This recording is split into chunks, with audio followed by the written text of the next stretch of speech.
Assalomu alaykum onajon. Salomatmisiz? Ahvollaringiz yaxshimi? Ha, men o'sha. Sizni ko'p bora ranjitgan, vaqti kelganda ko'nglingizni og'ritgan, hattoki dunyoga kelishimdan oldin ham sizga bilmay ozor yetkazgan o'sha gunohkor o'g'lingizman. 2021-yil Ramazonning 1-kuni.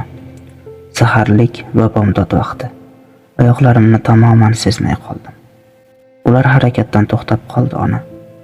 O'sha kuni kasalxonaga borgandim. Ko'rikdan o'tdim. Doktorlar ko'rik javobim chiqmay turib taxminiy bir-birlariga pichirlab past ovozda insult yoki infarkt tashxisini qo'yishayotgandi. Birlari hali yosh-ku deb achinsa, birlari achchiq haqiqat taqdir derdilar. Ko'rikdan o'tishim davomida miya apparatida ham tekshirib ko'rdilar. Va bilasizmi onajon, doktor qanday tashxis qo'ydi? Bosh miya o'simtasi, ya'ni saratonning bir turi. Tanamning ma'lum qismini ishlamay qolishi esa qattiq ta'sirlanganligim sabab ekan. Doktorga birinchi bergan savolim, men o'lamanmi degandim o'shanda. Yo'q, davolasak bo'ladi, yo'q bo'lib ketadigan turidan ekan degandi. Rosta ishonmagandim doktorning so'zlariga. Men isyon qilmadim onajon. Men Alloh bergan har qanday taqdirga rozi edim. Roziman ham. Lekin bu 5 kunlik yolg'on bo'lgan dunyoga shunchaki kelib, shunchaki ketishim kerak emas edi. Yanada ko'proq ilm o'rgandim. Atrofimdagilarni rozi qilishga qattiqroq kirishdim. Shu yillar davomida ko'zingiz oldida ham yura olmay qolishimga asosiy sabab shu edi. Aytmagandim ona, ayta olmagandim. Bugun maktublarim sabab kundaligimni varaqlar ekanman, mana shu satrlarga ko'zim tushib qoldi.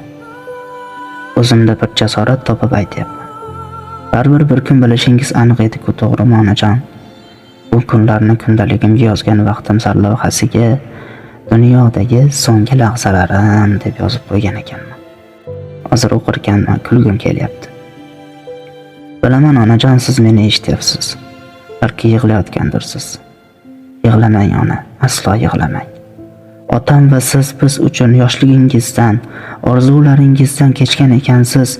Men sizlarni yoshligingiz bo'lish uchun ham, sizlar orzu qilgan hayot uchun ham, inshaalloh jannatda boshingizga toshlar kiydirish uchun ham yashayman.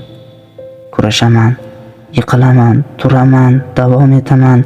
Balki bolaligimdagidek yana takror va takror kamsitilarman, lekin yuqoridagi aytgan so'zlarim uchun ham Alloh umr berib tursa, o'lmayman inshaalloh onajon.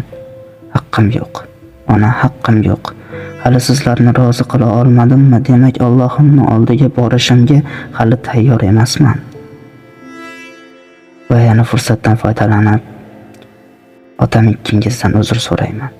Meni kechiringlar. Sizlarga munosib farzand bo'la olmayapman. 13 yoshimda shu kelajak uchun uydan bag'ringizdan chiqib ketgan ekanman. Bolam sog'indim degan vaqtingizda yoningizda bo'la olmayapman. Lekin erkaklik g'ururimni o'rtaga qo'yib va'da berib aytamanki, Robbimning fazli ila siz meni ota-onam ekanligingizdan faxrlanib yashaysiz. Va inshaalloh jannatda ham mana bu qori bola bizni farzandimiz deya hurlarga maqtanib o'tirasiz onajon. Mana meni haqiqatim. 4 yil ichimda saqlab yashayotgan haqiqatim ona. Hozir ahvolim ancha yaxshi, alhamdulillah. Bu sinovlar o'tib ketdi. Xavotir olmang, xo'p?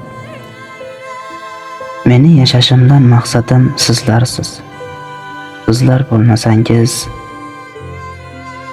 bilmayman. Yaxshisi shu yerda to'xtatganim yaxshi. Sizlarni yaxshi ko'rib, sizlar uchun yashayotgan o'g'lingiz.